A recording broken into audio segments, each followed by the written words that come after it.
Welcome to Jurassic Park. Not even supposed to be here today. I'm just a fucked up girl who's looking for my own peace of mind. Welcome to the party, pal. I'll be back. I'll have what she's having. I'm gonna make him an offer again. Here's looking at you, kid. You're gonna need a bigger boat. All right, Mr. DeMille, I'm ready for my close-up. Hello, I'm your host Jim McLean. Welcome back to another episode of More Than Pixels on a Screen, a spoilerific movie review podcast brought to you by Banterflix, cinematic discussion, dear listener, with a Northern Irish accent. Now, on this episode, we are feeling the lurve. Feeling the lurve. It's been Valentine's Day. It's been and gone. Now we patiently wait for Pancake Tuesday. The best day of the year, apart from maybe Easter Sunday when you get an Easter egg.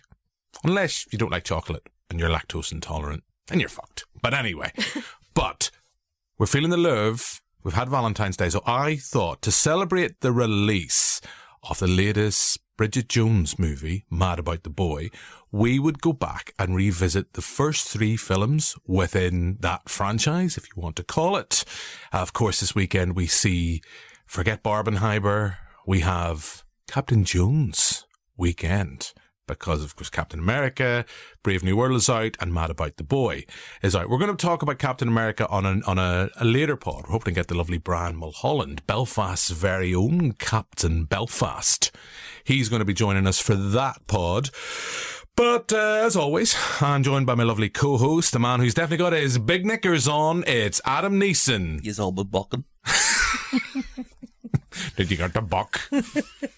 And joining me as well, our special guest is Maria McQuillan, a woman who definitely would rather be here than wiping Saddam Hussein's ass. Hello, Maria. Hi, what a beautiful introduction. It's beautiful. I thought about that for a whole 5-10 minutes. But as I said, we're feeling the lurve.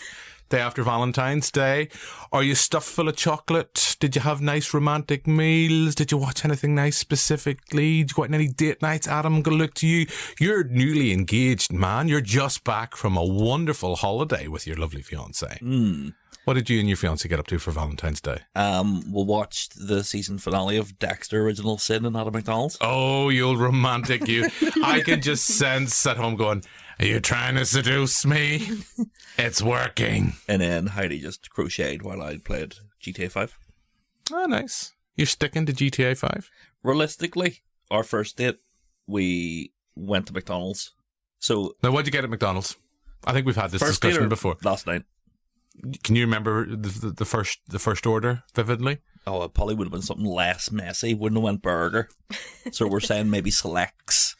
Okay. You know? Whereas last night, you know, you're 8 years in. No so chicken nugs? She had chicken nugs, kids meal. Wanted to be respectful on a first date. Yeah. Although she was like, I haven't had a McDonald's in years, and was doing a wee dance. And I was like, probably going to marry this woman.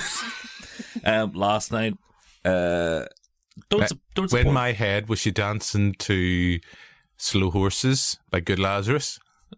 Goodbye Horses? Goodbye Horses, sorry. Goodbye Horses, sorry. No, but I was tucked. Yeah. And last night she had a Stormzy meal. Do you want to guess what's in the Stormzy meal, Jim? No idea. Do you want to guess, Mer? Is it a sheet of his best rap lyrics wrapped around a Big Mac? That would be more impressive than what you get. What you get is 9 nugs, chips, a large Sprite, and an has to be Sprite. It doesn't have to be, but that's what he gets. All right. And an Oreo McFlurry. Oh, hang on. So is this just online? This is what Stormzy gets, and people just go, "Oh, that's the Stormzy order," or is this like the Stormzy meal you can order? The Stormzy meal you can order, and then they give you Stormzy stickers. To which I said, "Who the fuck's Stormzy?" Turns out he's some sort of rapper. He's played Glastonbury and everything. Who? Yeah. Hey, we're all still getting over Kendrick Lamar's performance at the Super Bowl. That was fantastic. And have you tried to do your little shuffle like Serena Williams? The crip walk? Yeah, that's the word I was looking for. I've been doing all week.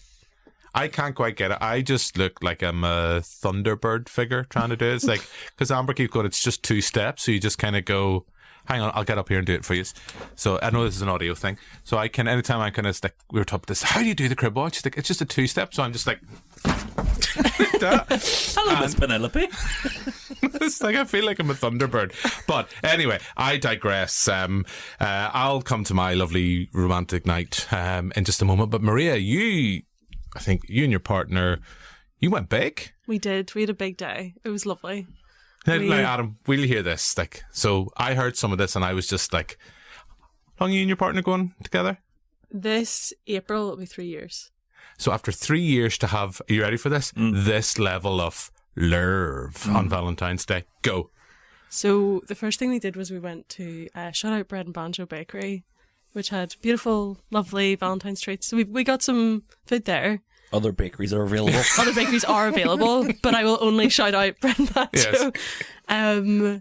Went there, and then we were actually working together on Friday. So we worked together, and then we went, we do a thing called, we do a little book exchange. So we go to a bookshop, we pick 3 books for each other, and you pick the one you want the most. So we did that, and then we went for dinner, and then we went to see Before Sunrise, and after that, we also did a little bit of what do they call it? No, is it like parallel play? I'm so glad where Adam said that. you were playing video games and your partner was crocheting. Yes. I read and he played Baldur's Gate 3. Fantastic. I need to start putting some although my lovely wife does let me play Spider-Man too. And she crochets, so there we go. And you're in full outfit. Yes. The whole time. Just sitting there. It's like, I can't speak. I'm trying to save New York City from Venom, all right? Just calm down. But that sounds like a lovely day. Yeah, it was great. And you were saying just as we were having a little coffee, we grabbed our coffee order. Coffee guy was there, Adam. No. Coffee guy was there. Although this hot chocolate you got me, it seems to be on point. Adam, the amount of questions for your hot chocolate. Do you want cream? Do you want marshmallows? There was something else, yes. Do you want chocolate on top? I was like, mate. Yeah, the cinnamon. That's what he talks. We shouldn't be so nasty. But he started to talk to me about what type of blend of coffee I wanted in this. And I was like, dealer's choice, mate. Dealer's choice. Just give me coffee. As long as it's hot and there's caffeine in it, I'm happy. Speaking of hot chocolate, how was your Valentine's last night? So I had a lovely Valentine's Day. In the morning, I woke up and I gave my wife a bottle of lemon Fanta and a little packet of mini eggs. I went, there you go, love. After about 18, 19 years together, still know how to spoil you. Ready's in the drawer. Still know how to spoil you, love. And I think it's sad to say we put more effort into the cards. So we have a little dachshund, little Ted, little thug. And he's a very talented dog because he managed to get me a card, but he also managed to get his mummy a card. He's going to keep it secret, that boy. Yeah. So I think we put more effort into I'm going to let you into a secret. I got Ted the card. Now, he wrote the card with his wee paws, but I got Ted the card for his mummy. Because he couldn't reach the till. He's only 9 months old, and his mummy got him the card to give to me. It's like son giving his dad Valentine's card. Bit much. But anyway, it was a lovely sentiment. More effort was put into that than that. We went to work, came home. It's like, do you want to go out for dinner? Not really. Do you want to get a takeaway? Yeah. And the new Waka Express has opened up beside us in Lisburn. We queued for 45 minutes to get just a Chinese. Just to get a Chinese, and came home and she's like, do you want to watch a movie? Because I've got my hands on a nice screener for Heart Eyes. Really wanted to go see that. Really wanted to watch that. I was actually wanting to go to cinema, and I was like, no, I've actually got in touch with a distributor, got a hands on a screener. And she's like, nah. So we watched Uncanny. Now, what's that? Do you watch Uncanny? Either you familiar? Any listeners out there are familiar with Uncanny, the supernatural pod hosted by Danny Robbins? No, where you watch it and 90% of the time you go bullshit. But there's the one wee bit and you go, oh, that's creepy. I don't understand. I'm always giving out shout outs to other podcasts like The Take with Simon Mayo and Mark Kermode, Simon Brew's Film Stories. I'll add into that Uncanny. That's my gift for that. But my wife did get me a Valentine's Day gift. She got me a lovely Bob's Burgers cookbook. Nice. Lovely. I was like, oh, wow, happy day. She's like, you're going to love this. It's like, okay, because I do like to cook. And I opened it up and I looked at it and I was perplexed, confused. I could see Bob's Burgers, but everything else was like hieroglyphics. I was like, I don't understand this. It's like, is there something about this? I looked at the back, and Amber's like, what's wrong? It's like, Amber, the book's in German. The book's in German. The Bob's Burgers. The Bob's Burgers. The Hackfleisch. Hamburger. And she looked at it and she's like, this is the actual face. Fuck. That's why it was so cheap. So she had went on Amazon and she'd accidentally got the Deutsche version. Weirdly, all of the Jimmy Pesto pages were still on it. Weird. But yes, and I was like, it's like I can use Google Translate to get it back. She's like, nah, it's okay, I'll get my money back in that one. So technically, I got no gift. She did get a lemon Fanta, some mini eggs, and then later in the day, I felt guilty. So I got her from a toy shop that's underneath us here at Kew at the Fountain Centre. Got her little Lego flares. Guy was like, mate, the orchard ones are flying out today. It's like, how much are they? 25 quid. It's like, how much is that wee rose one? That's a tenner. Take the rose. Was he being ironic because the orchard ones, when he says flying out, if you look at the petals, they're little pink birds? No. That's a good joke. Yeah. I'm a big fan of that as a Lego maker. But he wasn't. He was just being like, I'm fucking... people are actually in my shop for once. You bad. I actually sent another customer down later that day to get the flares. Anyway, so the key thing though, in all that kind of all of our... I hope, by the way, listeners, I hope whatever you did on Valentine's Day, whether you were alone and feeling sad, or whether you were loved up, or whether you're just at stage, you're like looking at that person across the sofa going, yeah. Have I ever told a story about many years ago? My lovely wife and I went to a hotel, and it was one of those ones you couldn't write the schedule. It was like something from Monty Python, and we went out for a weekend. It was a weekend my lovely wife discovered she had shingles for the first time. On the roof? Yeah, oh, thank you. But we were out for this meal, and we came in, and there was a girl, I can only describe, she was eating her steak like a cow eats grass. She was blocked. And this guy got up halfway through the meal and said, I'll be back in a minute. He didn't come back. Okay. He just left. So she started to cry. Phoned her mate going, he's left me here. We're at Antrim somewhere. Denadry. We're at he's left me here. I don't know how to get home. Oh, I hate what a miserable Valentine's Day this was. And there was a guy going, would you fuck up? Some of us are trying to eat dinner. And she got over to him and starts crying. And then there was a lesbian couple at the other side of us, because it was, I don't know if you go out for meals on Valentine's Day, usually the restaurant will leave a nice little rose that you can playfully go, I want the rose, you want the rose. Well, of course, this couple were like, who gets the rose? We're both the girls. Who gets this? And Amber looked over to him and, look, that couple left their rose. You can take it. And I was like, grabbed it and they're like, start talking. She's like, guys, never mind that couple beside you. The couple behind you, they're going to explode. And we were eating away. And do you know the way you can just hear, I can't stand the noise, cutlery on plate. And you can just scrape. Yeah, you can just hear it. And then all you could hear, I don't have any cutlery to do it, and all you could hear was the putting it down. There was a silence. And I'm just going to say, Adam, because you're in front of me, a woman, there was a pause. She said, you know what, Adam? After all these years, there's something I really want to say to you. And he was like, you could tell, like, he was like, oh, what's that, dear? What's that? What's that, Maria? You really bore the fucking balls off me. God. And just this argument descended. And it was just like Amber, like sitting there eating her dinner. It's like, just eat your dinner. just eat your dinner and go. And the Denadry Hotel, I'm sure it's lovely. They're not going to be sending us any vouchers after that recommendation. But that was anytime I think of Valentine's Day, my late father used to love that story. Anytime he'd be, here, tell, it was a care, anyone come and tell him about the time you went to Denadry. So yes, whatever you did for Valentine's Day, I hope you were happy. But Maria, coming back to movie related, but only because we recently discussed the 3 Before movies. What did you think of Before Sunrise? I will say, like, the first 20 minutes of the film, I was like, I don't know if I can watch this. Like, my partner was looking at me, like, I would see him in the peripheral just turn to look at me, and I'd be looking at him, and I was like, should we leave? And he's like, no, we'll stick through this one, because we went to a film recently that was really bad, and we both wanted to leave, but didn't say it to each other. Oh, what was the movie? Time Stalker. Oh, yeah, with Alice from Gareth Marenghi's Dark Place. Yeah. Oh, okay. Really, Not good? We both hated it. It was a bad film. And I think I was worried it was going to be a repeat of this.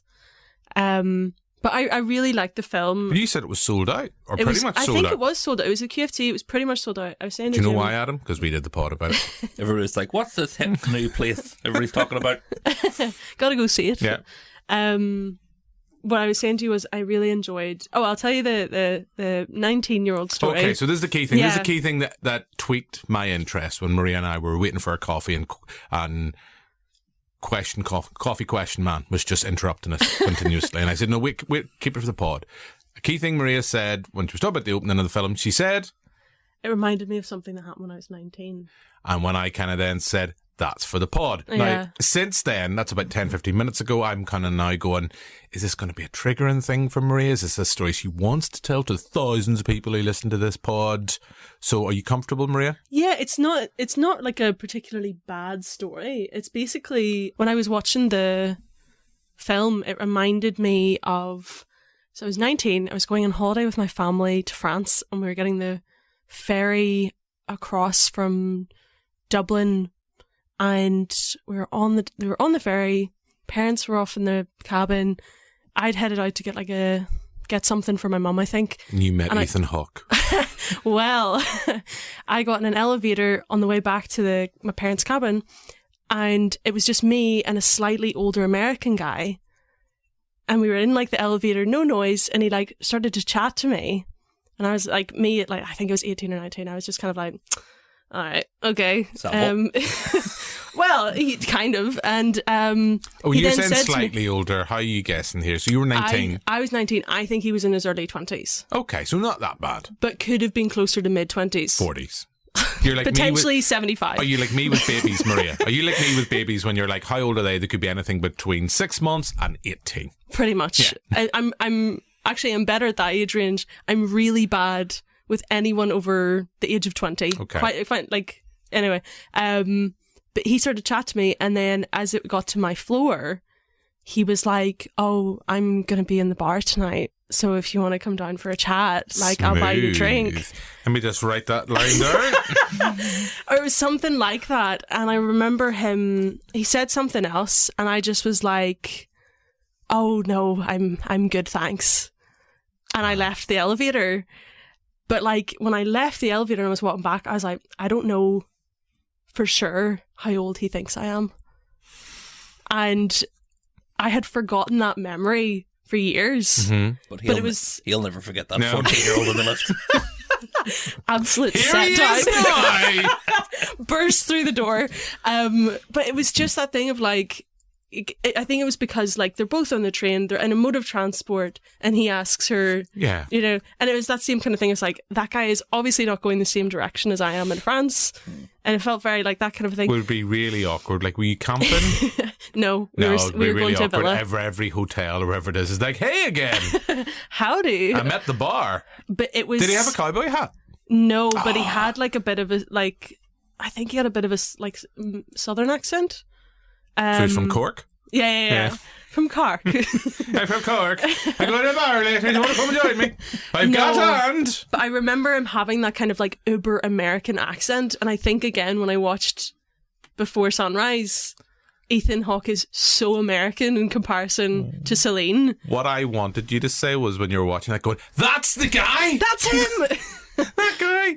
But yeah, that's the story. Not the most exciting, but like quite cringy. And I think I find the first part of Before Sunrise quite cringy. Hold on, I'll make it exciting. And that guy was Joe Biden. He'd at least brought me for an ice cream. Would have kissed you before him. Yeah. A couple times, I think. A few sniffs. Falling asleep while he kissed you.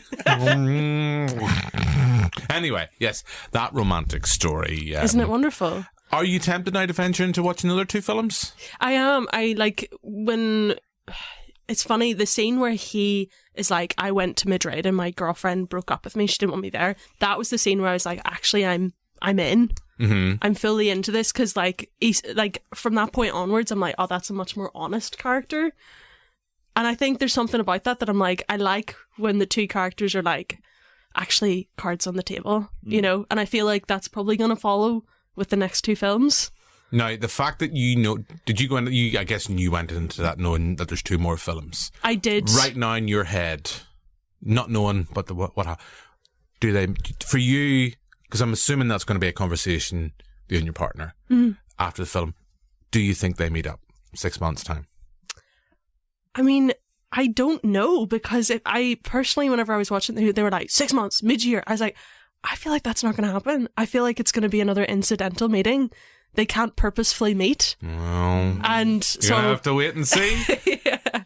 So yeah, or don't listen to our podcast before, because then you'll know. Yeah, I'll what's it like? Binge watch the other 2, watch them back to back. Yes. Really jarring experience. I still say I stand over my previous statement. I think Before Sunset is the best of the 3. The first one? Before Sunrise. I can never remember. It's the second Before one. Sunset, because he's going in the evening. Before Sunrise is the first, because he's leaving in the morning. Before Sunset, he has to leave for his plane in France. And something. I think it's messaging listeners. The second one of the 3, I think, is the best. I would still say the first, but the second has juicier conversations. Yes. The first, I was saying to this, man, I've said it in the previous pod, we do at some point have to get on to talk about the 3 Bridget Jones movies. The first one doesn't have that scene, and I think it's just me. Maria talks about that weird experience when she met Joe Biden on a boat. God. Where that triggers that. The sequence, and I think I brought it up in the pod, the sequence when they're doing the pretend phone calls in the bar. Yeah. And I think it's just because I find that triggering now, because I have memories of being that kind of infatuated with someone, just doing stupid shit, and you just go, oh, you think it's the cutest thing in the world, and you're going to look back and this is going to be, isn't it how quaint and how wonderful how you wooed me and all the things we said, and you go, you just look like dickheads. And I think it's the fact that the second one doesn't have, the second one is kind of like they all feel real in every way, but I think the second one for me is like the most throughout of it, where there's none of that cringy stuff. I think it's and it's the shortest. We talked about it, where it's like the rawness of Ethan Hawke actually being just divorced in real life. That he oh shit, he brings that to the film. Yeah. Okay, so that is one thing I did know about it, was that like one of the films was written with Ethan Hawke. The first one I think is Linklater and somebody like a friend of his. Yes. Yeah. The second and the third one, the 2 central actors in Linklater, I think all have writing credits. So you've those to look forward to. But 3 films we all have seen at this stage is Bridget Bones. 3 she does. Yes, well, she does. So 3 films we have seen is Bridget Jones. I was just looking at this, kind of the numbers for this is kind of scary. Now, this is not including the latest Mad About the Boy. So how much do you think collectively those 3 films, when you actually say it out loud, you go, well, Marvel movies have made this probably on their own. How much do you think the 3 Bridget Jones's movies to date have grossed collectively across the globe? Adam? I'll let Maria go first. I think it's going to be like 500 million. Okay, Adam? I'll go 499. Well, Maria wins 750 million. Yes! Oh my God. They have made, and they have, again, not including the 4th film, in terms of what they cost 100 million to make. So they've grossed 754. And just looking at the numbers, the first one cost Bridget Jones's Diary back in 2001. Oh, when we're all hip and happening. I took a girl on a date to see this. We'll come back to that. First film cost 25 million and made 325. Wow. So nearly half of that comes from the first film alone. Stuff. So without any further ado, I think we will play a quick clip from that film. What are you doing here? I've been asking myself the same question. I came with a colleague. So how are you? Well, apart from being very disappointed not to see my favourite reindeer jumper again, I'm well. Anyone going to introduce me? Introduce people with thoughtful details. Perpetua. This is Mark Darcy. Mark's a prematurely middle-aged prick with a cruel-raced ex-wife. Perpetua's a fat-ass old bag who spends her time bossing me around. Maybe not. Anyone going to introduce me? Perpetua. This is Mark Darcy. Mark's a top barrister. Oh, he comes from Grafton Underwood. Perpetua is one of my work colleagues. Hey, Mark. I know you by reputation, of course. Ah, Natasha. This is Bridget Jones. Bridget, this is Natasha. Natasha is a top attorney and specializes in family law. Bridget works in publishing and used to play naked in my paddling pool. How odd. So, that's a clip of Bridget Jones's diary. As I say, we've Mark Darcy, Daniel Cleaver, Bridget Jones, and she's got her big knickers on. And this is, of course, the first. So, Helen Fielding. So, I guess we should say at some point. So, this is Helen Fielding started life, I think, as a kind of pseudo, kind of like regular in the Independent, I think. People thought it was real. It wasn't written as a kind of fictitious. Eventually it was like Helen Fielding writing under the pseudonym of Bridget Jones, evolved into a book, and then the book was turned into big screen adaptation that we saw. And I have a real soft spot. We've talked about this in the past with rom-coms. I do have a soft spot for a well done, well executed rom-com. And there's something about this, for all its silly moments, and I will say this again because we talked about this with Love Actually, some of the elements about kind of her referring to her size and her big bottom, and kind of, I think there's a couple of comments, particularly, is it Cleaver's assistant or something refers to as fat or chubby, and you're just like, there's, whether that's like the kind of Love Actually stuff that just hasn't aged well, but rewatching these three, I was pleasantly surprised by how much I enjoyed them. You'd never seen them before, Adam. Nope. So you watched them first time. Maria, were you, like, first time, 2001, were you watching these at the cinema upon their release? No, so Make me feel old. How old were you? I'm 28. Oh, that's okay. Yeah. So my sister loved them. So my sister's 8 years older than me. So when they came out, she was kind of like late teens. So she was kind of like part of the target demographic. Kind of core. Yeah. So she loved them, and I remember her having the box set, the videotapes, and we would watch them quite a lot. And so I actually hadn't watched them, I think, the first two, in about like 10 to 15 years. So like it had been, like, I know the films. And was it a pleasant experience to go back and revisit them? 100%. Like, I'd always seen bits of it on TV. Like, I've always seen, like, around Christmas, they would show the first one. Yeah. And you've the scene at the very end of it. It's very Christmassy. And, like, yeah, I really, really enjoyed them. I was like you say, there are parts of it that have aged like milk. Yeah. But, like, it's also a time capsule Well, how Maria gets that phrase right. When we recorded, we're like, it aged like a turd. I think we said in the previous pod, aged like milk. Thank you, Maria. I will keep the note of that. But it's like, I also think they're almost, like, they are a time capsule of that era where, like, that's what people said. Mm-hmm. And that's what was seen as, like, it was totally fine to refer to Bridget by those terms. It was totally fine to refer to her friend who's gay by certain terms, even though it shouldn't have been.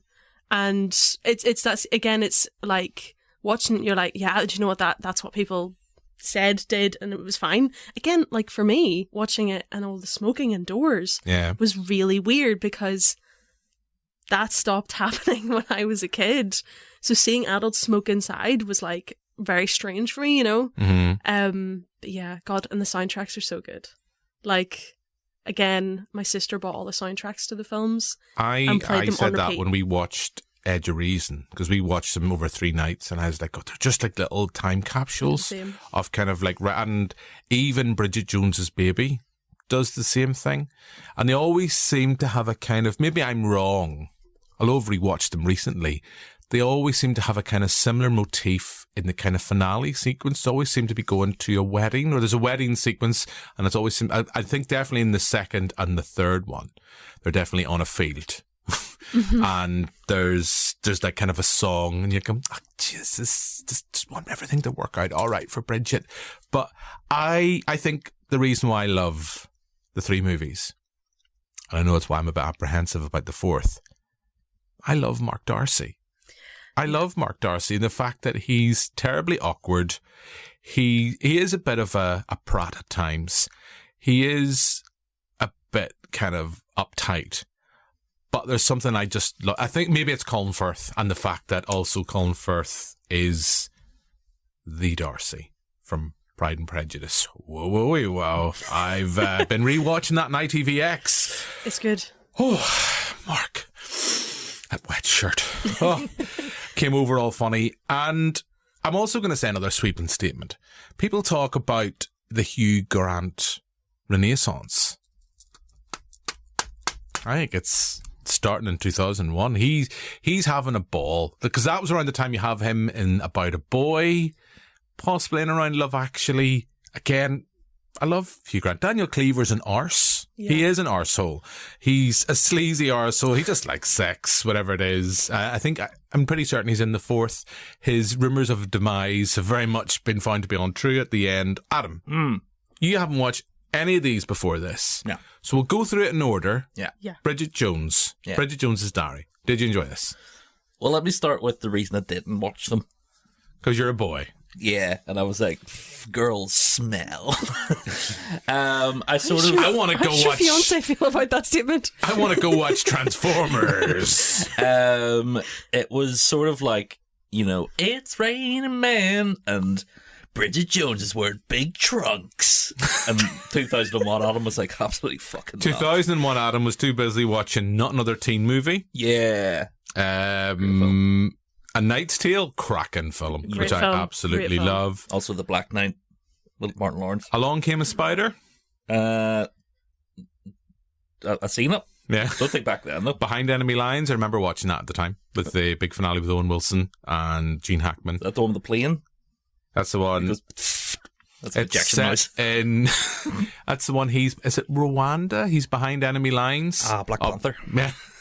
He's behind the aforementioned behind enemy lines. I have to get him out and to talk him through. And it was one of those ones. Wilson doing something kind of semi-serious, and I quite like it. But it could be a complete wrong film. And other movies Adam might have been watching at the time. I'm just looking for something. I Am Sam. You'd probably been watching as well. Oh, a movie. Even back then, I was like, that's not right. What about, I've got one, Baby Boy, maybe you might have watched, and The One with Jet Li. You definitely would have watched The One. Definitely watched that. Yeah. And then it would have been a big follow-up with Bulletproof Monk. Yes. So yeah. Sometimes, Adam, you just want a hot dog. Do you remember that line from Bulletproof Monk? Do not. It's like, why do you get 8 hot dogs and 10 burger baps? Because sometimes you can't. Look it up. It's one of the worst lines ever in history. Stifler. I think we need to do a deep dive in his career.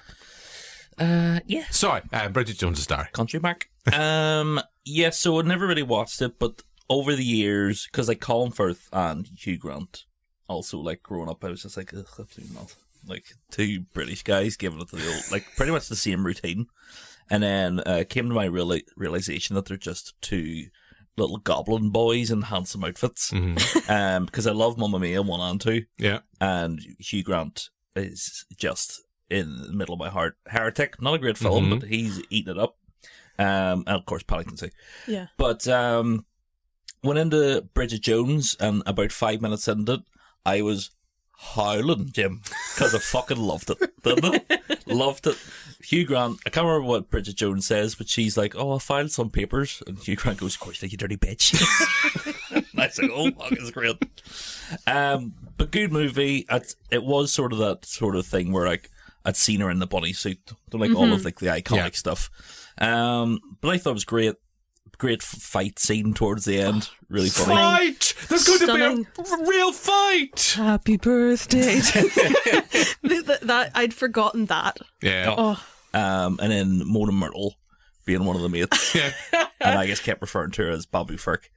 But yeah, Bridget Jones 1, really good.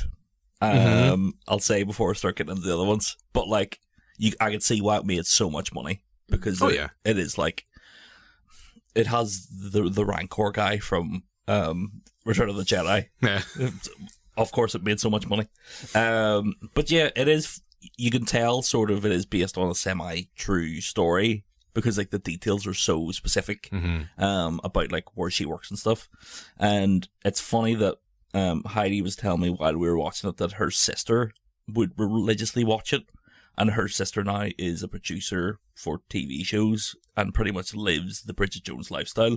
And I was like, did your sister just watch this and be like, I am me now. This is my personality.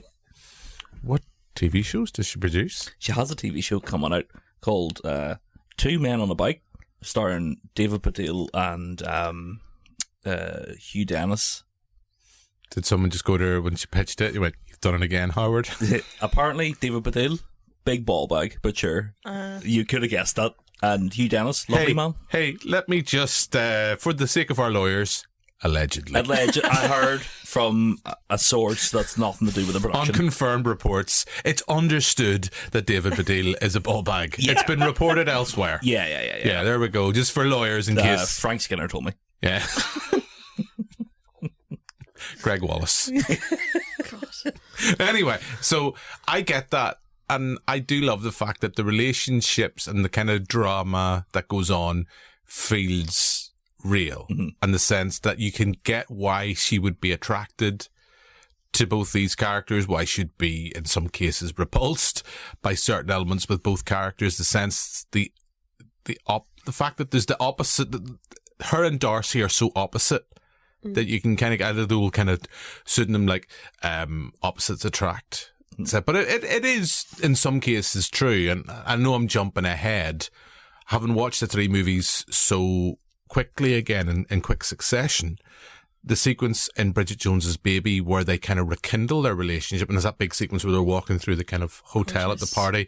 It's just lovely. Yeah. I have a real soft spot for Colin Firth as an actor, and I think sometimes it goes understood when he goes against type. Mm-hmm. Like what's the one? Is it him and Mark Strong and Nicole Kidman where he plays the villainous kind of role? I love when Colin Firth goes against the kind of, oh, I'm so wonderfully dicey chap, and the kind of the early Hugh Grant stick, and then you see him in stuff like Kingsman. Yeah. Oh, that man! No one.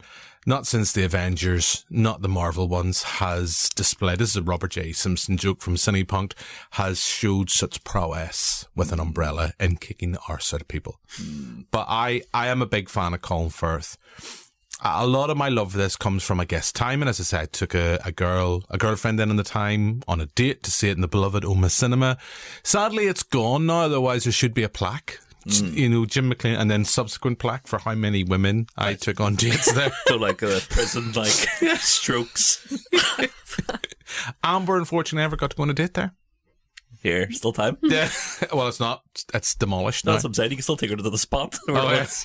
There we go. Here, let's just watch a wee movie on my iPhone. It still counts. Don't be eating all that many eggs. Stop trying to cop a fail. It's all right. Just go to a move when I'm in the cinema. But that was one of the things I remember going to see it, because I would have been sixth upper at school. Sixth upper, maybe, no, 2001, I would have just been off to university, maybe when that was released. 'Cause I think it was released around Christmas time. Coming back, and there was a girl we'd been on and off for a wee while. And then she's like, I want to go see Bridget Jones's Diary. And you're like, oh, for fuck's sake, okay.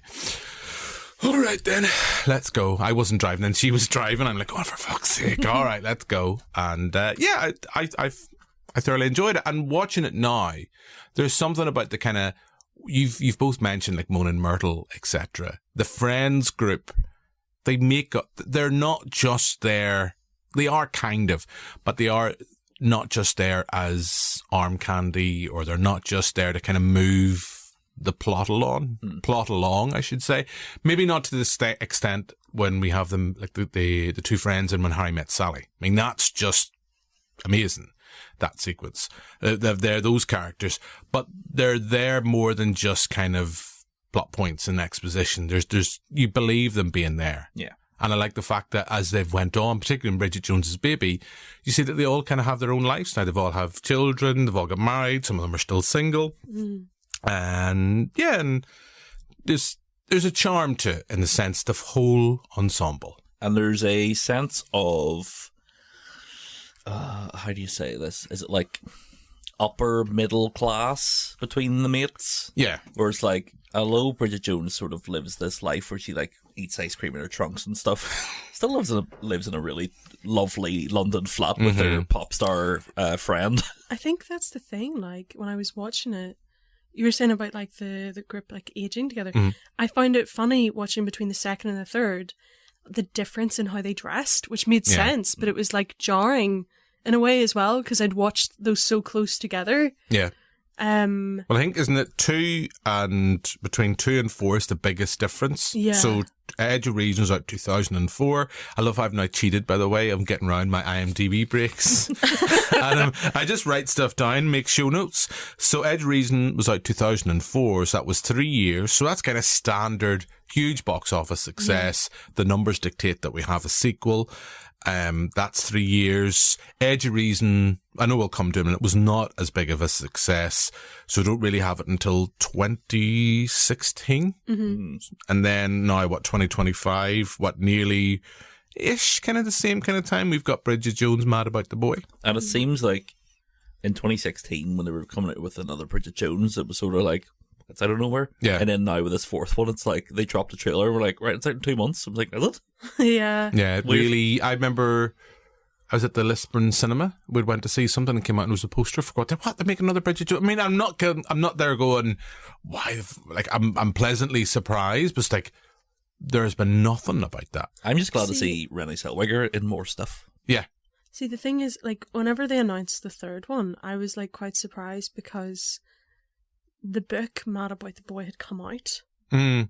So, like, or at least around that time, and it was like, oh no, but like, you know, Mark Darcy's dead. Yes. Canonically.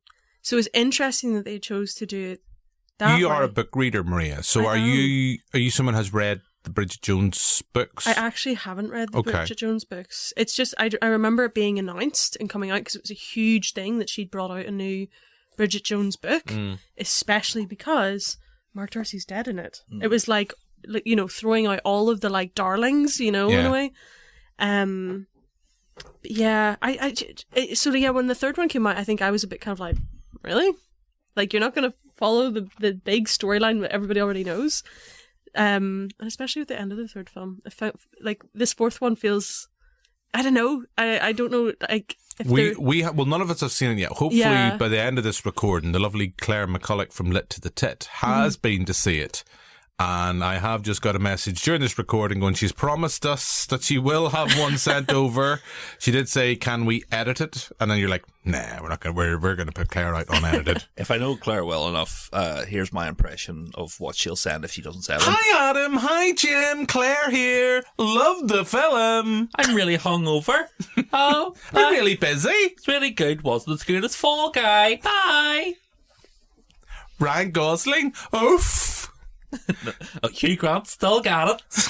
Yes, but anyway, so I would like to say one more thing before we go into the rest of the films. Adam, can I just, for the purpose of our listeners, Maria raised her hand. Just because it's sticking with the book part of it. Yeah. Have you seen this stuff to do with Keir Starmer and Mark Darcy? No. So Helen Fielding for years has like flirted with people being like, because people are like, she knew Keir Starmer around the time that she wrote Bridget Jones. And everyone's like, is Mark Darcy based on Keir Starmer? A human rights lawyer who did a lot of pro bono work, very big in those kind of like London circles. Wore terrible Christmas jumpers. And she kept saying, like, out of Hugh Grant once. Like you too. She kept saying like, it's not him, it's not him. And then she did an interview recently. Sorry, Maria. Sorry, that we didn't give Adam the moment to have that little gravitas of that joke. Would you like to say it again? Stand-up comedian in the room here? Liked you too because he was pro bono, and then I went to Jim. Sorry, Maria. I just felt like I could see Adam kind of going, "It was a really funny joke."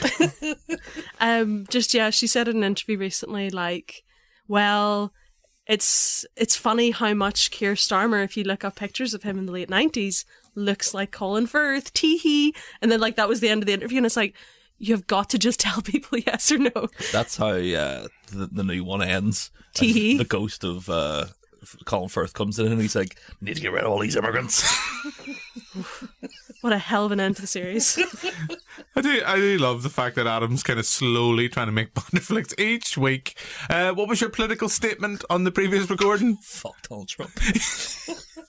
Yeah, I love how slowly, you know, if you're here for your hard-hitting political news, I'm the common man, so fuck Trump. Yeah. Fuck Musk. Yes, if you're here for stuff like that, you're getting your news in the wrong areas. I'm intrigued, but I haven't heard anything about that with Keir Starmer. I'll have to do a bit of a deep dive. If you look it up as I did, yeah, you're like, did you go down a rabbit hole? I absolutely did. It was in the news a few weeks ago. That's why BBC Culture giving us the hard-hitting news that I actually really want. Didn't make Q Radio news. I'm just going to say, but can I very quickly? I know we're going to move on. Am I right? Is the latest Mad About the Boy, is that the first movie in the franchise directed by a man? I know Sharon Maguire directed the first, and I think she came back for the third one as well. So, yeah, has that there. Hugely successful film, directed by a woman, produced, coming from Helen Fielding, great performance of Renée Zellweger. But looking, and maybe I'm wrong, and feel free to call me out in this, bar 2, for various reasons, in the sense that they go off to Thailand. I think 3 doesn't have that issue. I could be wrong. It's a very white film. Am I right in saying that? It's a very kind of, in terms of representation, I know we're talking here about there's LGBT, there's queer representation. But in terms of kind of, am I right or wrong in that? I mean, I'm just looking at that. This is a sweeping statement. I'm just thinking off the top of my head. It's a very white middle class movie. Bridget Jones' Baby has the whitest man alive, Ed Sheeran, in it. So yes. Yeah, he does a lot of damage to the series, to be honest. I mean, I think any people who are not white in the films don't tend to be any kind of a main character. Yeah. So I like, certainly like the second one in particular. The third one having, is it Chiwetel Ejiofor? The fourth one, yeah. Sorry, the fourth one. Like, that is literally a departure from the rest of the series. Yeah, and I'm just trying to think time. in my head, and if there's hardcore Bridget Jones fans out there who are like shouting at their AirPod right now or their laptop, wherever they're listening to this, I am open. I'm not saying it's a sweeping statement off the top of my head, but it is very much kind of white middle class in terms of its representation. Well, how many films can we hit that? I mean, you look at a lot of Richard Curtis's stuff. I think it's definitely another kind of horrible time capsule effect. Yeah. I mean, in the first film, the only person who's in like the kind of central cast who isn't white is Mark's ex-wife. Yeah. And she is not a character. Yeah. She's a plot device.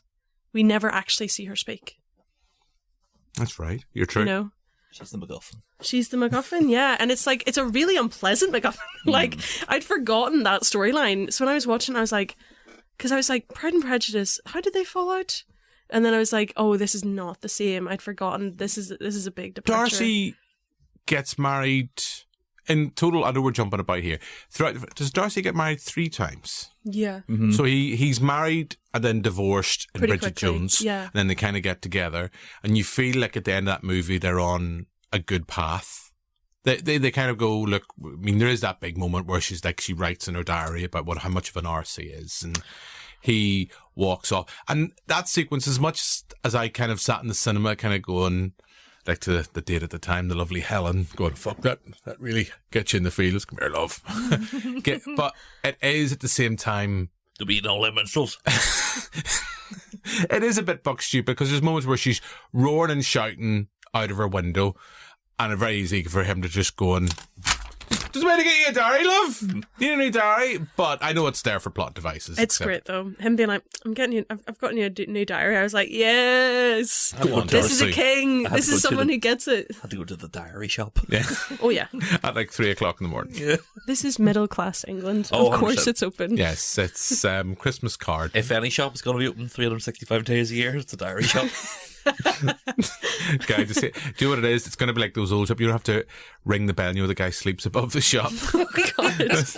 I'll be down in a minute, Mr. Darcy. Okay, so I think we've been very positive about Bridget. Anything else? Anybody else want to raise their hands before we move on? Hugh Grant falling into the water, pretty sexy. When's Hugh Grant not sexy? Oh, I know one.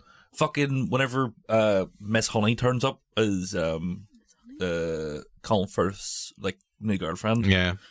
Miss Honey from Matilda. Yes, I couldn't remember where I recognised her from. Many a woman's queer awakening with Miss Honey. Oh, yeah. In Army of Darkness. She turns into the witch. You're like, oh, Yeah. hello. This is a reference going straight over my head. Whenever she was in Amazing Spider-Man 2, did you get that one? What? It's just Peter's mate. Oh my god.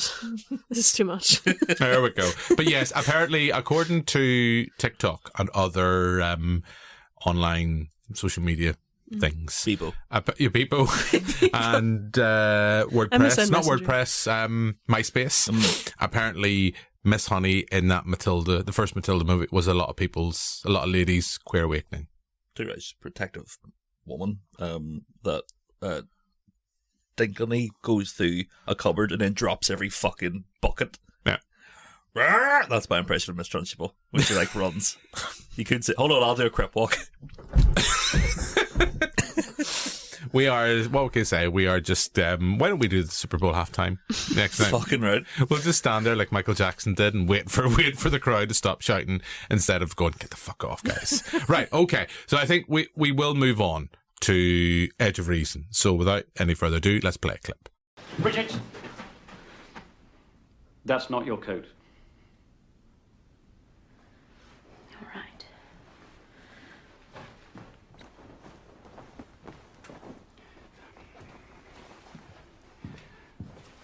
Bridget, what are you doing?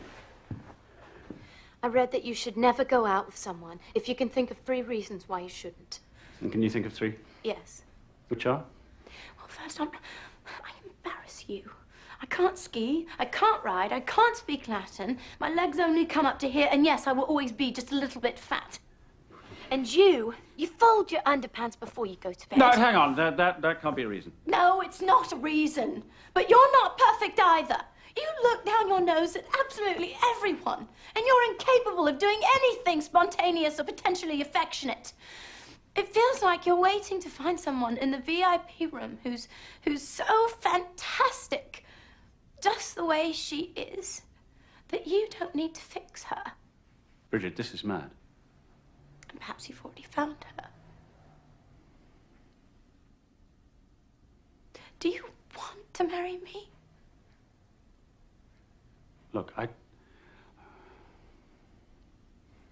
You see, you can never muster the strength to fight for me.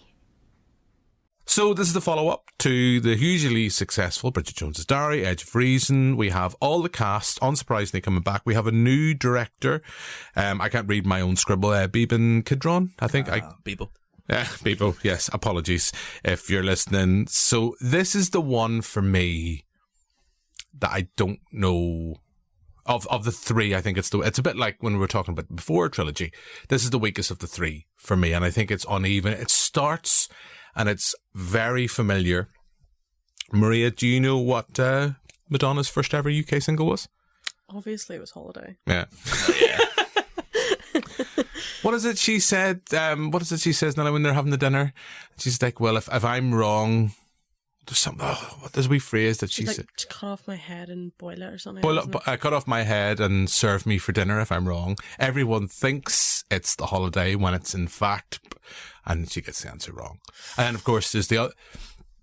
I have a weird thing about isn't it Mark's secretary? Yeah. And there's a whole way through the film, Bridget thinks that she fancies Mark, but in fact, she fancies Bridget. And then there's just the kind of weird kiss at the end, which is kind of hot. Well. You're forgetting the montage. She's like, but Bridget, didn't you notice how I lit up every time I saw you? And it's just like 7 or 8 clips of her seeing Bridget and smiling. And I was like, oh, that is like so painfully cute. Yeah. You know? Is that not how you're like around your partner? It's Absolutely. Like, do you not like do little videos and you're like, when my partner sees me, and you're like, and then you just smile up. And then in case of like, if Amber and I relationship, we just kind of go, what the fuck are you looking at? Wow. Or just farting. Now, Jim, the 2 creepy Banterflex boys need Yeah. to have a discussion. Yeah, Maria, don't listen to this. Should I leave the room? See when Bridget gets soaked by the truck Yeah. twice? Yeah. You like, here, what's happening, Bridget? Because I was like, oh, Bridget. Hello, in the first one, I was like, oh, Bridget. Oh. See, at the start of the first one, when she gets on the scales, she's like, oh, I'm 8 stone. And I was like, why are people calling you fat? What's happening? Yeah. It's part of, as we've Early said in the 2000s. previous one, Yeah. it's part of the one that you're going to go, oh, come on, we're past that. I mean, is it the second one she does the joke? It's like, I'm in a relationship with two men, Ben and... Or is that from the first one? It's the First. Oh, I thought it was the second one. The bit, isn't that the bit where she's kind of like, it's... So there's kind of like, at the start, we see her, she's back in the apartment, everything has went horribly wrong, and then she's like, oh, let me go back to where it went from here. And you just kind of see everything going horribly wrong. Ben and Jerry flavour of choice? I had some last night, actually. Fish food. Yeah. I like caramel choo-choo. What About you, Adam? Netflix and chill. Got the peanut butter in it? Yeah. See, I like peanut butter, but I don't want it in my ice cream. But got little pretzel pieces in it. Oh. So, although I can't eat too much of it. No. Poopy. So, when I like...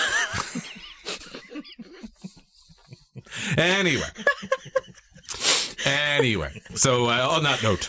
So, moving swiftly Can we just on. clip the boobies?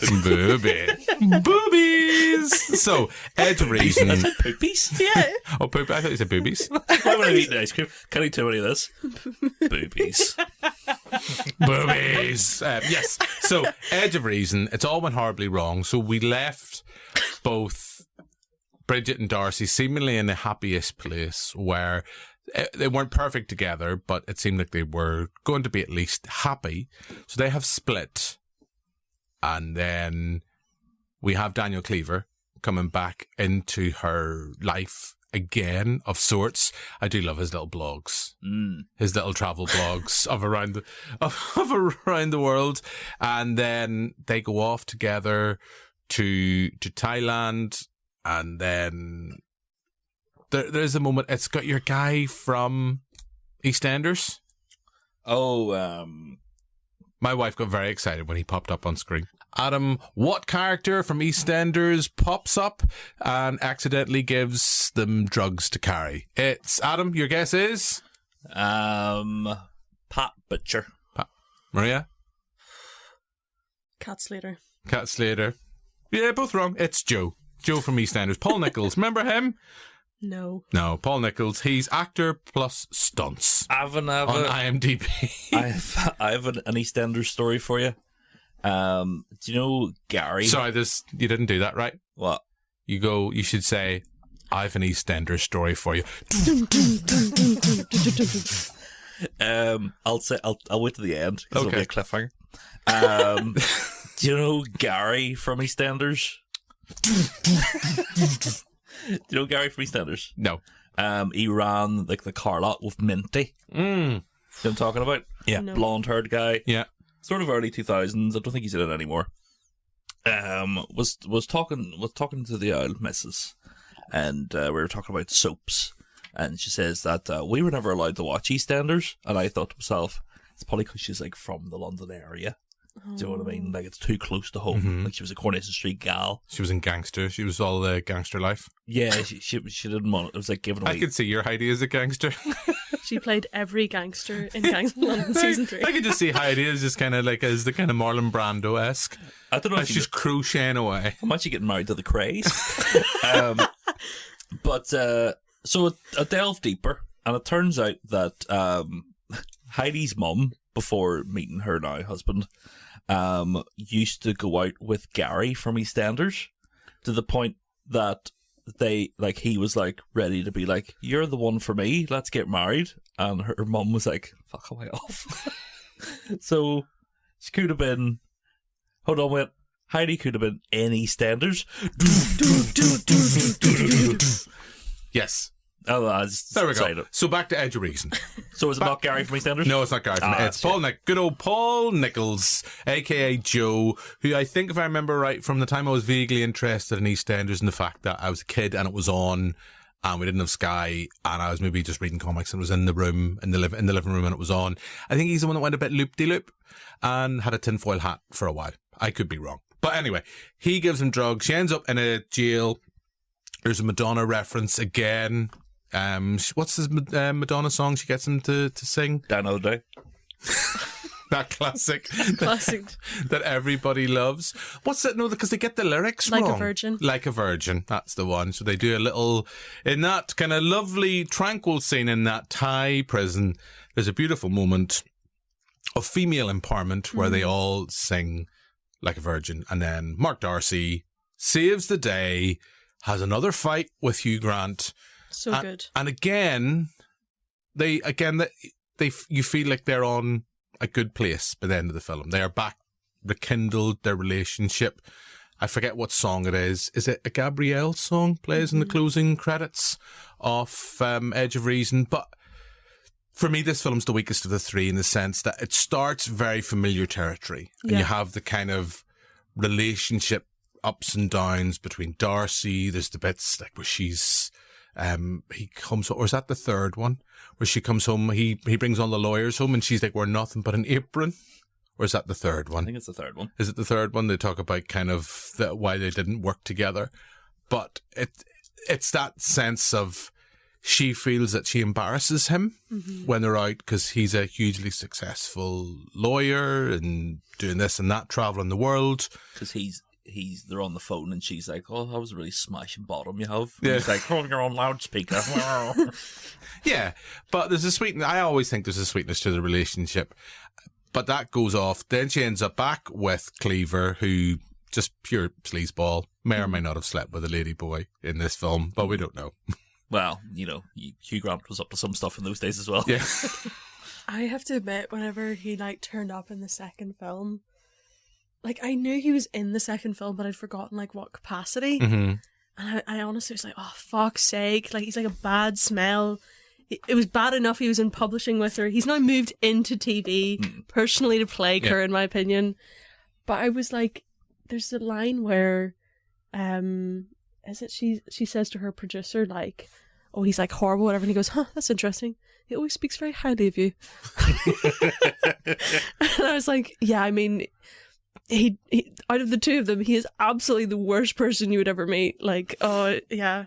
I love Hugh Grant, but I actually in this role was like, you are detestable. But he's perfect in that role. Yeah, he plays it to perfectly.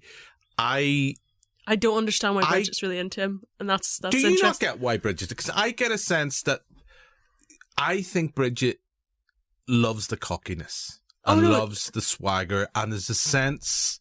Also a man in power. Yeah. He's got a bit of baby girl going about her. I think drink your milk. Drink your milk, Bridget. But in the sense that you can kind of see why she's attracted to Darcy. In the first one, I get why she's attracted to Daniel Cleaver in a way. It's the second one where it's he's gorgeous. They worked, blah, blah, blah. But it's, and weirdly, the films don't really ever make the point. I maybe they're just not doing it, obviously, but he cheated on her in a really embarrassing way in the first film. And he's like, oh, it was a mistake. And it's like, I'm a sex addict. It's one you made repeatedly then. And I was so glad when she, obviously she finds out because he's going to have sex with someone.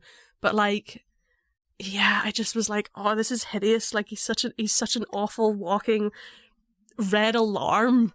Whereas in the first one it's kind of forgivable because it's a big fling that she's taking more seriously than him. Yeah. But yeah, again, in the first and the second, I don't think there's enough kind of oh, the reason Mark Darcy's the way he is because his wife cheated on him. And that's why he's a bit weird about commitment. Yeah. And is there not a reference later on in the film where it's they're talking about, or they talk about getting engaged? And doesn't Cleaver make a reference? It's oh, I wondered why I was attracted to you, or is there something along that lines? I'm nearly certain in one of the first two films.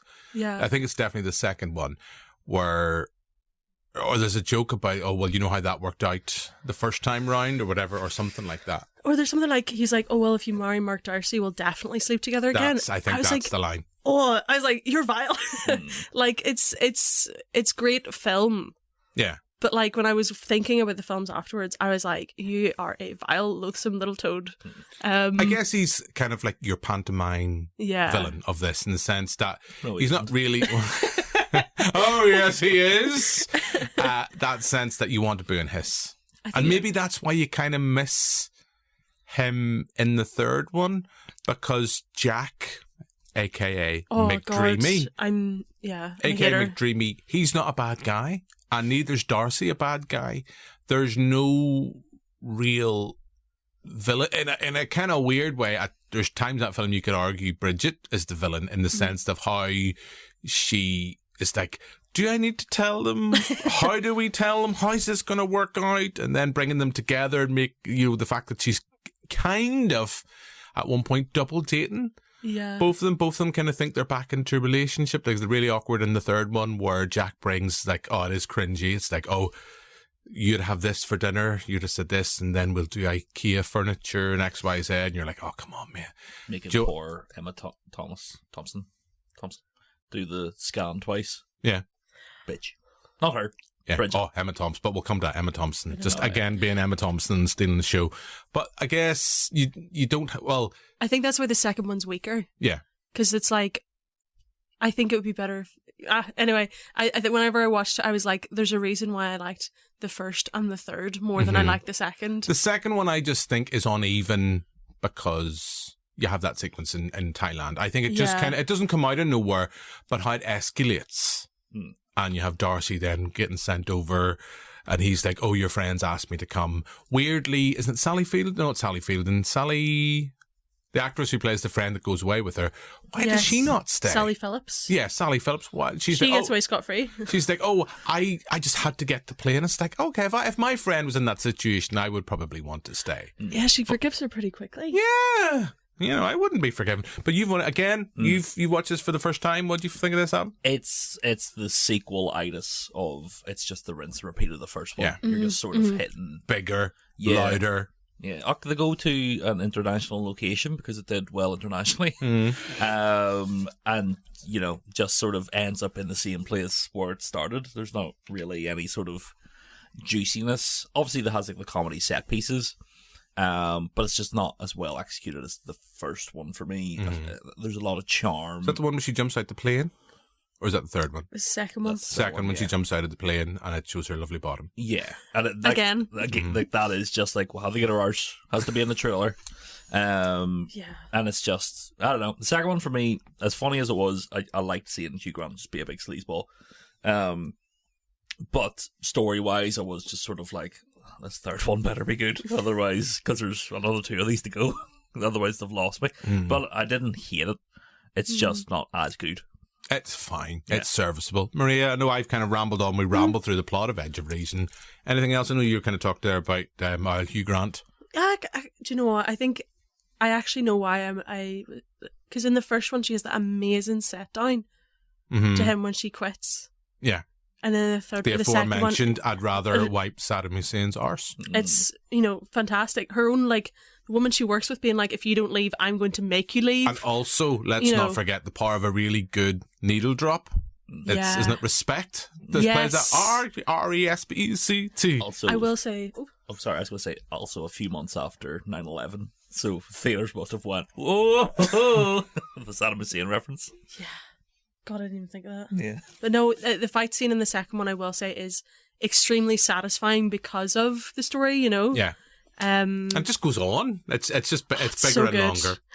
There's something about the way that, because in the first one, it's like a real, gut punch bit where she's like, you're as bad as him, blah, blah, blah, because she doesn't have the context of, the relationship.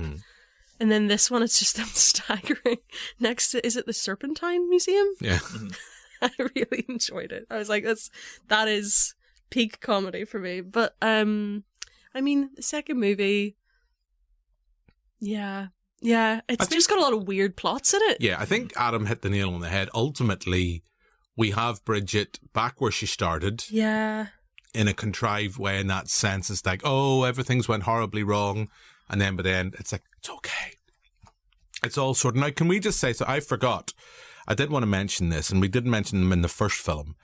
One thing I do love about the 3 Bridget Jones movies is the relationship with her parents. Oh my god, yeah. And Jim Broadbent. Oh, it's so good. Just I love him in all of those films, but I love the relationship between her. Like in the first one, their parents go through. She goes off and has an affair. They end their relationship. They come back together, and you can see how close Bridget is. She's a mummy. Sorry, she's a daddy's boy. No, I'll get this right. She's a daddy's girl. Yeah. Very much so, in the sense that they have a lovely relationship. And there's some lovely moments in the third one where they kind of talk, and there's kind of joke about, well, I'm not actually quite sure, Bridget, if you are mine. I don't know why that's my Jim Broadbent voice. Can I do Jim Broadbent in Hot Fuzz? Yeah. Black Forest Ghetto. It's like he's in the room. But, yeah, I love, and we have, because her mum's so highly strung, and her mum just wants Bridget to be with Mark Darcy. No matter what, it's like, there's so many words like, Mark Darcy's home. Mark Darcy's still single. And, yeah, I love the relationship that exists between the two of them. Are they in it in the second one as much? They aren't. They have screen time, but they're more in one of the three. Yeah, like one of the wedding scene is like, like parents getting remarried is the first one. That's right. Yeah.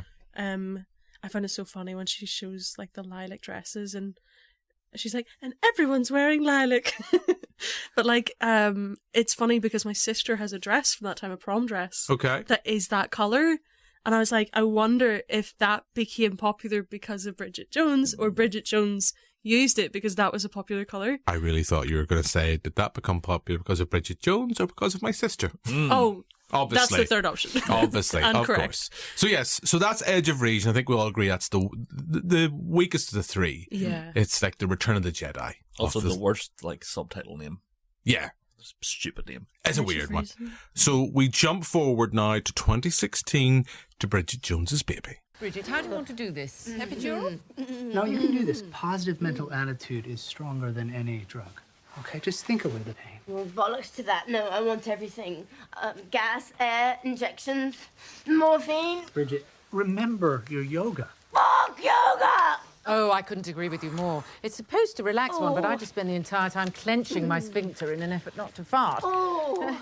Now, can we turn you over? I just need to check your cervix. Doing very well. That's it. Turning around to me. Gently. Just a little rummage. Right, ready? Rummaging now. Ow! Yes. Oh, good, good. You're at 8 centimetres already. That's excellent. That means you can't have any drugs at all. What? Yes, we're too far gone. Well done. Oh, another contraction. I'm not sure how much there is to gain from you two being at the coalface, if I'm honest. My ex-husband said it was like watching his favourite pub burn down, so your choice. Maybe Dad should go and fetch Mum a cool flannel. I know. Okay. Okay, it's okay. You can do this. Okay, just think away the pain. Oh, motherfucker! Just think away the pain. Get out, both of you! Oh, where are you going? I've changed my mind. So that's a clip of Bridget Jones's Baby. Adam, I'm going to start with you. Again, you've watched all three of these for the first time. What did you think of this? Bringing in McDreamy from from Grey's Anatomy. As opposed to McSteamy. McSteamy, not for me. I was always a McDreamy man. McSteamy, who's weirdly called Dr. Mark Sloan. And it's like, excuse me, that's Dick Van Dyke from Diagnosis Murder. Don't get the names wrong. And also, obviously in Diagnosis Murder, his name is Mick Leakey. But having him in it, I'm a big fan. Have been since watching Patrick Dempsey, isn't that Patrick it? Dempsey in not Can't Hardly Wait. Is it Can't Hardly Wait? Not sure. Oh God, do IMDb break. Jim, it's too early to talk. IMDb break. As it Can't Hardly Wait. Can't remember, but he's brilliant in that. And he's been doing a brilliant turn in a lot of. He was in Dexter Original Sin, I watched last night, and he was in Thanksgiving, the horror movie from 2 years ago. He's in Enchanted or Disenchanted. Yeah. Yes, he's in both. Oh, he's in both. Yes, I think he's an underrated actor. And in this, he does a serviceable job as an American handsome man. American billionaire love guru. Yes, he is. I am going to come in. We couldn't get Hugh Grant back. because we didn't have anything for him to do. So now we've got Jack Quant. Oh, what a name! But the rest of Bridget Jones' baby sort of gets back on track where it actually progresses the story. I suppose because it's been so long since the previous effort, you kind of sort of have to be as I say, the previous one was 2004. This is 2016. Yeah. Like I say, Ed Sheeran being a bad smell in the movie. It's sort of like the two first movies, the soundtracks are bangers. Yeah. And then you get to the 2016 one, and it's sort of like, I could be blue, I could be brown, I could be lilac sky. But what's, like, oh, no. is it not Natasha Bedingfield? Maybe it is. There's the song at the end. Not Liam Bruglia? No, not Liam Bruglia. There's a song at the end, and it's like, she did some of the songs for, it's not Rita Ora. Rita Ora! Oh, is it Jess Glynn? It could be her. Oh. She does the song at the end, which I quite like, where she throws away her little veil, and you're like, female empowerment. You go, Bridget! You go! It's Ellie Goulding. Ellie Goulding, there we go. Is it Still Falling for You or Yes. something like that? Yes, Yeah. I like Ellie Goulding. Jess Glynn, she has a song, she does the, are you ready for this? Yeah. You mentioned, so they go to... Hold on, Jim. I went on a Jet2 flight once and Hold My Hand played for quite a lot of time. Yeah, they can't. Jess Glynn does not need to work another day in her life. Jet2 is paying her mortgage. She's a happy girl. Yeah. She's like Michael Caine. It's like, never been to TUI on a TUI flight or whatever, but paid for this house. Could do Michael Caine singing Hold My Hand. Go for it. Please, Shaq, I'll hold my hand. Every shot. Deep dive to the podcast. Deep cut. So, yeah, the Ed Sheeran. So they go to Glastonbury pretty much, but they never say it's Glastonbury. Can't say for copyright reasons. Because they're like, we don't want association. I quite like the first joke. Now, this is the point where I'll just drop this. I've met the lovely Ed Sheeran, and what's it smell like? He smelled ginge. Smelled like Iron Brew. Fucking right. Smelled like Iron Brew. He seemed all right. He is someone who's quite happy to kind of poke fun at himself. Like, what's the one Yesterday? Where he's kind of like, they're trying to do the Beatles songs, and he's like, hey, I can improve these. And the guy's like, no. Fuck up, Ed. I don't mind Ed Sheeran the way others do, but I quite like the first time he pops up, they're in the bar, and she's there with her chum from the news, and they're like, oh, can you take a photo? And he's like, oh, all right then. And she's like, no. Take a photo of us with all the stars around here and look at it behind it. And then it's the fact that later on, isn't it her and the friend, they kind of ride a weird kind of donkey or thing together, and you're just like, oh, come on, Ed. Or it cuts to him like singing with all the ladies all going, oh my God, it's Ed Sheeran. And you're like, all right, calm down. And to be fair, didn't he date Ellie Goulding around the time? He did. I think he wrote one of his, like, which one is, it's the one that goes like, don't fuck with my love or something. Or one of the songs he wrote for Rihanna, I think, was about Ellie Goulding, which I found quite funny. California Dream Bed. California Dream Bed. Whoa. I think you're spot on. Yeah, Ellie Goulding. So he had another wee bit of, yeah. He was feeling the love. Ed, if he hadn't been a successful singer, he'd be a bin man. He'd work at Greg's. Yeah, he would work. And I think he's more or less said that himself. So yeah, but having briefly met him when he was here in Belfast for Q Radio, jobby stuff, he seemed quite grounded. And your guy like Buddy from Snow Patrol, also equally lovely. Did you ask him about Spider-Man 3? No. Gary like Buddy? No. Is he in it? No, he does the title song.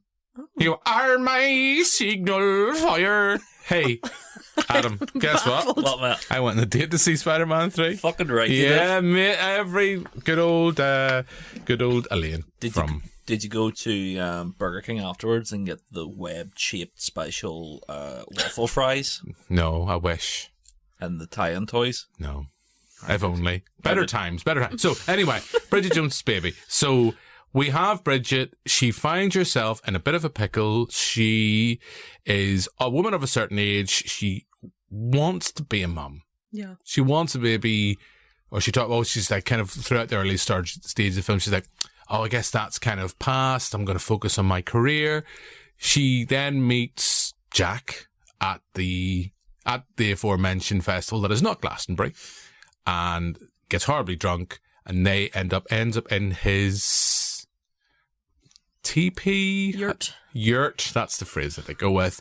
Things happen, and then a couple of days later, or a week or so later, she rekindles with Darcy. I've already said previously in the pod the sequence where they rekindle, and it's like, right, we're both a little bit drunk. I'm actually just going through another divorce, and they're going up to the bedroom together.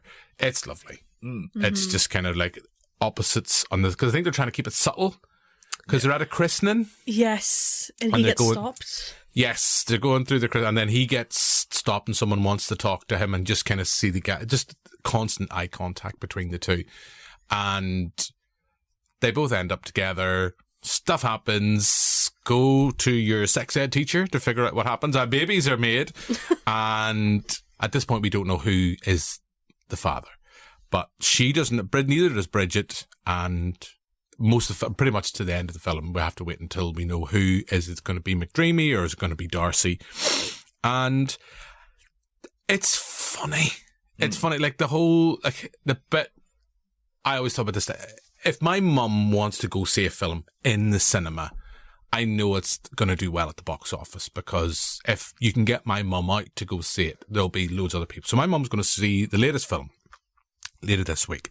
She rushed to see Bridget Jones's Baby, and she's like, no one will go with me.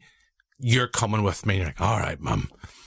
Anytime I watch that film, the sequence near the end where Bridget is going into labour and they're going through the streets of London, and it's the bit where they're in the kind of weird pizza van and they get out because there's the crowd for the damn feminists and their march, who of course it's kind of not Pussy Riot, but it is kind of Pussy Riot, who Mark Darcy defended earlier on in the film, and he picks her up to take her to the hospital, and there's a bit where he's like, my God, Bridget, you're immense. It's like, I think my lung has collapsed. Well, we'll move for 5, stop for 5. I can still, anytime I watch it, I can hear my mum howling. Do you know the way you talk about your dad howling in Click? In Click. My mum howling with laughter at that film and Home Alone 1. My mum will just laugh throughout it. Oh, there's Joe Pesci's head's on fire. Fucking hilarious. But yeah, it's just fun, and I think it's no surprise that the original director is back. I've left my, hang on, have I got my little notes that I've ripped up here? This is better than IMDb break. This is Audible for stuff. We have Sharon Maguire back. Now, she's not directing the latest film. She came back for this. And whether that's made the difference or not, coming back to kind of familiar roots, maybe it's just a better, tighter screenplay. Yeah. But this work, I don't think you miss Hugh Grant, but you touched on something earlier on, Maria, when you mentioned like his character, Cleaver's character, is such an arse, and you want to, boo and hiss. It is again yet weird that he's brought back into the film. At this stage, we think he's dead. His plane has went down somewhere. He's missing, not found. The final shot of the film, newspaper article, is like he's found alive. So we know, and we know he's in Mad About the Boy, but she ends up going to his funeral and giving the eulogy. And I find it's like, for someone who is such an arse, why would you end up giving him a eulogy and trying to be nice about it? It's like going, he's an arse. He's a sexist, adulterous sleazebag. I wonder if it's something in it where it's like English politeness. Yeah. That she couldn't possibly stand up at his memorial and say what she really thought about him, Yeah.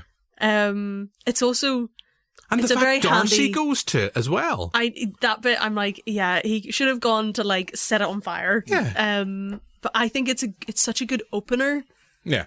I think that's really why they do it.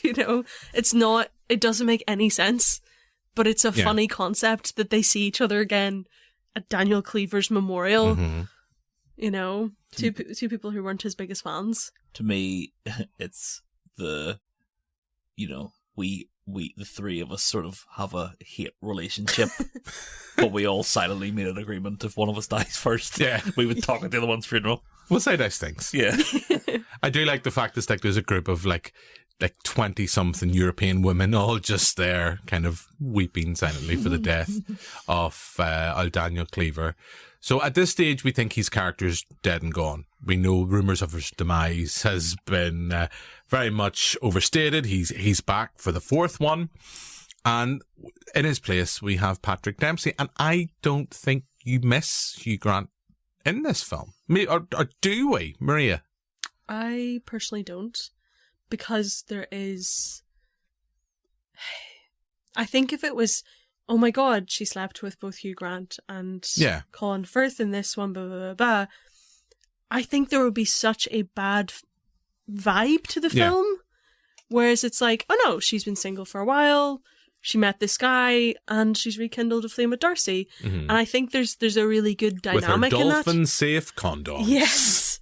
I have to say, though, the bit, like, whenever your guy, Jack, is, like, hinting that they didn't sleep, that they slept together, but, you know, he's obviously the dad because, you know, didn't use condom. And it's clearly meant to, like, break Mark Darcy's heart. Yeah. I was like, for a guy who's, like, nicey American, you kind of see where the billionaire part came in. Yeah, because that is the one point, I guess I stand corrected earlier, my earlier statement, where you don't really have a villainous, but like, that's the nastiest bit in the film. Yeah. Where it's more or less a case of, like, get out of the way, Darcy. It's... you know, Bridget and I are more compatible than you and her. I think there's, like, there's a kind of an element in this film is, like, treading new ground, you know? And part of that is a completely new person in her life. But I am Mark Darcy biased. Yeah. And I think everything in this film he does is beautiful and adorable. Charming. Uh-huh. Do we not love the bit where she tells him she's pregnant? Oh, it's beautiful. And he stands there and he's like, excuse me, we just have to go outside for a minute. And in my head, I like to picture him just going out and just going, doing all that kind of stuff.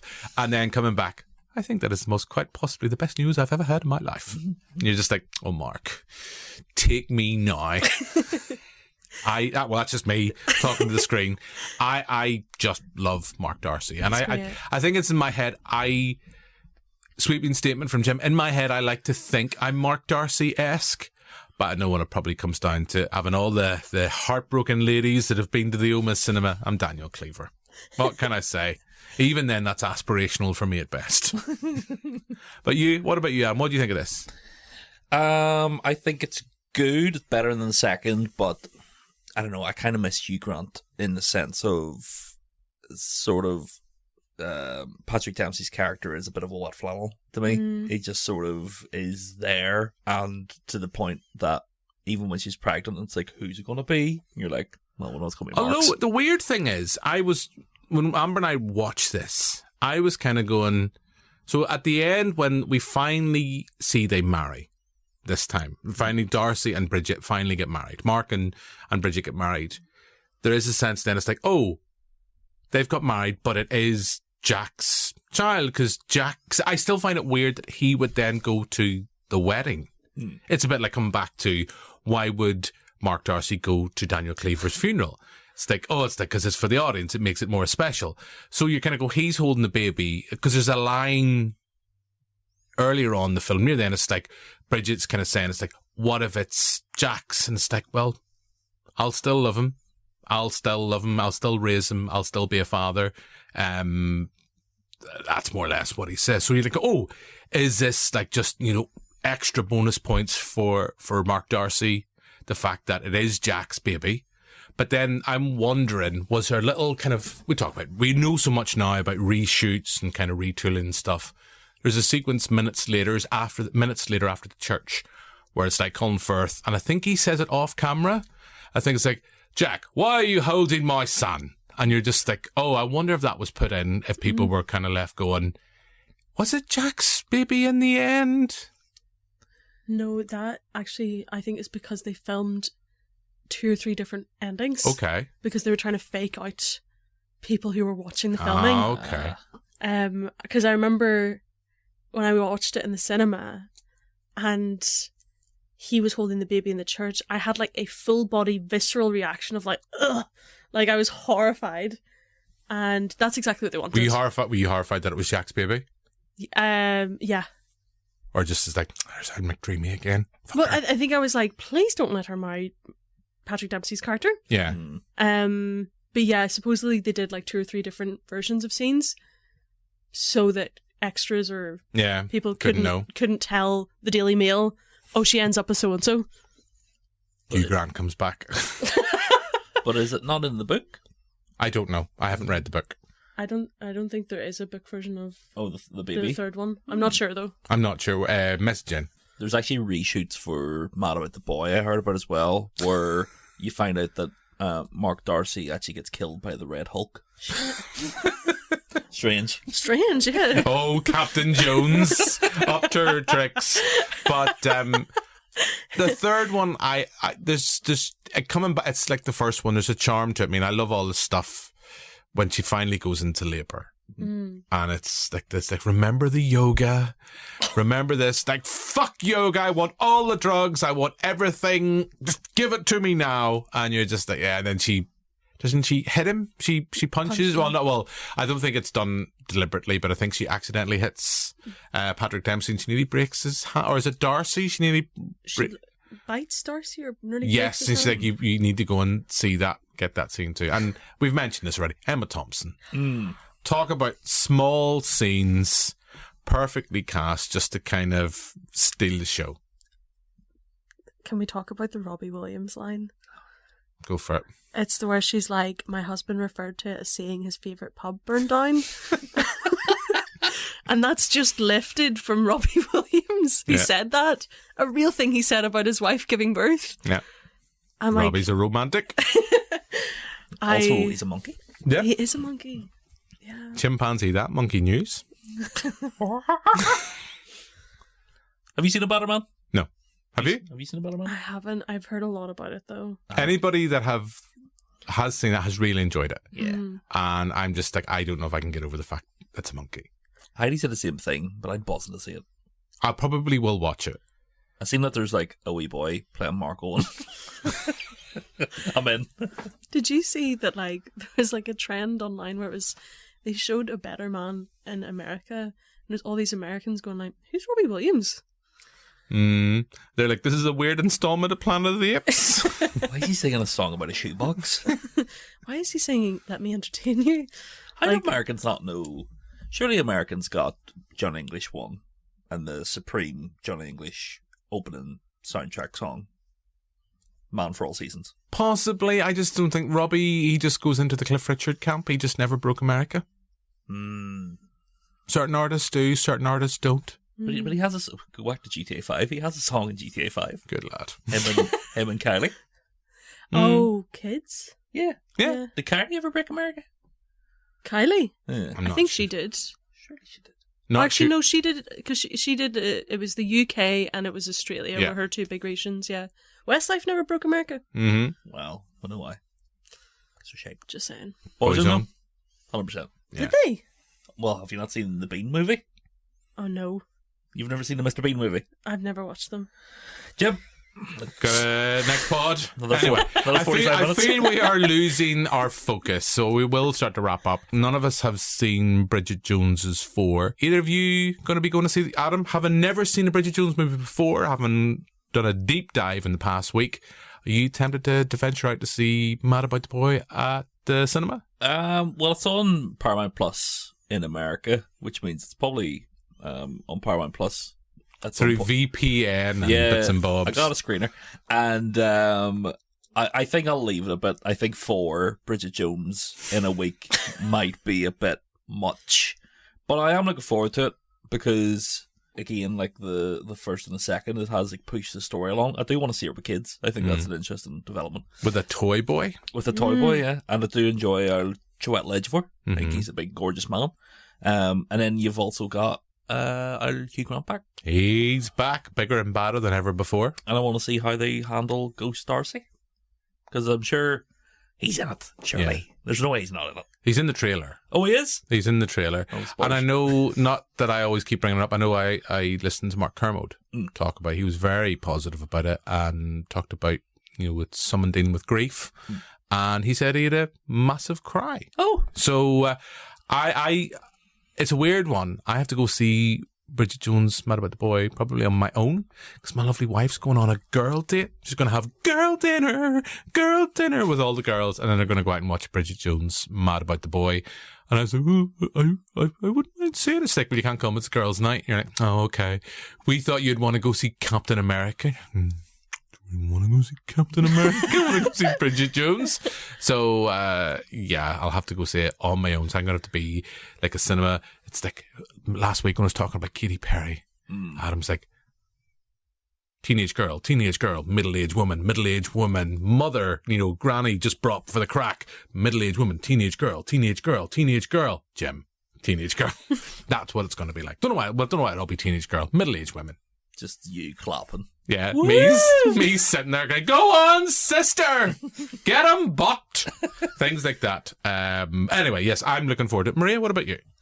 I will absolutely go see it. I will probably go see it with my mum. Okay. She is a fan of the films. And what about your sister?